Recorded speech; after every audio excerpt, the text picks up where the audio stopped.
လုပ်ပြီးမှာတော့ဒီမှာဒီဘာလဲချက်ဘောပေါ့နော်ချက်ဘောဒီကလာမိုက်ဆက်ပြီးတော့မှဖြစ်ပါတယ်ဒီချက်ဘောကတော့အရန်ကောင်းပါတယ်ဒါဗီဒီယို edit ချင်တာပါလဲညာလားပေါ့နော်အများကြီးလုပ်လို့ရပါတယ်ဒီဟိုဒီချက်ဘောနာမည်ဒီချက်ဘောကတော့ဒီ Play Store မှာတော့ download ရတာပေါ့နော်ကျွန်တော်တော့ပြီးမှဖြစ်ပါတယ်ဒီမှာ Play Store နော် Play Store တစ်ချက်သွားပါပြီးရင်ဒီဆက်ပေါင်းမှာခဏလေးဒီဆက်ပေါင်းမှာဒီမှာQ U E N Q U တွေ့လားမသိဘူး Q U E N ပြီးရင်ဒီမှာ chat ဒီ application ပေါ့နော်တွေ့ရလားမသိဘူး application ပါဒါဗီဒီယိုသူကဒီ AI ဗီဒီယိုလည်းထုတ်ပေးတယ်ပုံလည်းထုတ်ပေးတယ်အများကြီးလုပ်လို့ရပါတယ်ဒီထဲမှာ feedback နော်ဒီထဲမှာ feedback ဝယ်စရာမရှိပါဘူးဒီထဲမှာ plan တွေပါလေဘာမှမရှိပါဘူးဒီကဘယ် model ပဲဖြစ်တာ feedback ပေါ့နော်ဒီမှာတစ်ချက်ဝင်မယ်နော်ဒီမှာကျွန်တော် download ပေးပြီးငါချက်ဝင်မယ်ဝင်ပြီးဒီမှာတွေ့လားငါတွေ့ရလားဒီမှာအများကြီးပေါ့နော်တွေ့ရလားမသိ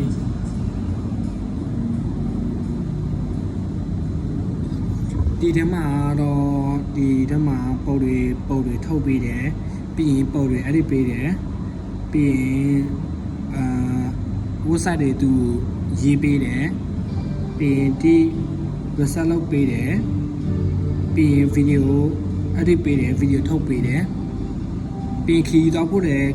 plan လဲသူထုတ်ပေးတာသူ feature ထည့်ထားပေးတာပေါ့နော်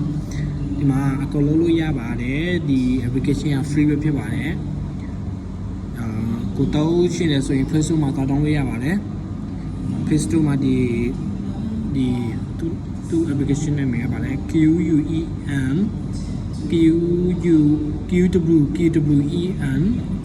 chat ဒီဟာပေါ့နော်Play Store မှာတောင်းလို့ရပါတယ်ဒီဟာ free ပါပဲကတော့ free ပါဒီမှာကျွန်တော်ပုတ်တော့ထုတ်ပေးမှာပေါ့နော်ခဏလေးစဒီမှာကျွန်တော်ဒီမှာပုတ်ထုတ်တာဒီမှာ main ကလေးရယ်ပြီးရင်ဒီ WhatsApp ရယ်ပြီးရင်ဒီပုတ်ရယ်ဒီလိုမျိုးအနေထားမှာပေါ့နော်ဒီမျိုးအနေထားပေးမယ်ဒီမှာသူပုတ်ထုတ်ပေးတယ်ခဏတော့ဆောက်ပေးလို့ရပါတယ်ခဏတော့ဆောက်ပေးရမှာပါ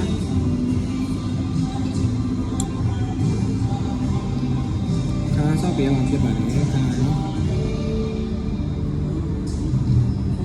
အခုဒီ AI ကသူထုတ်ပေးတဲ့ပုံရပါပြီဒီမှာကျွန်တော်ကဒီပုံတစ်ပုတ်ရယ်ဒီ memo ပုံတစ်ပုတ်ရယ်ပြီးရင်ဒီအဝတ်ဒီတွေ့အင်ဂျီရယ်ပြီးရင်သူနေတဲ့ design ရယ်ပြီးရင်ဒီကျွန်တော် prompt ပြန်ရေးပေးလိုက်တာဖြစ်ပါတယ် prompt ရေးပေးပြီးတော့ဒီပုံကိုပြန်ထုတ်ထားပေးတာဖြစ်ပါတယ်အရင်ကောင်းပါတယ်ဒီ AI ကသူကဗီဒီယိုလည်းထုတ်ပေးတယ်ပုံလည်းထုတ်ပေးတယ်ပုံလည်း edit ပေးတယ်ဒါအကုန်လုံး free ပါပဲเนาะ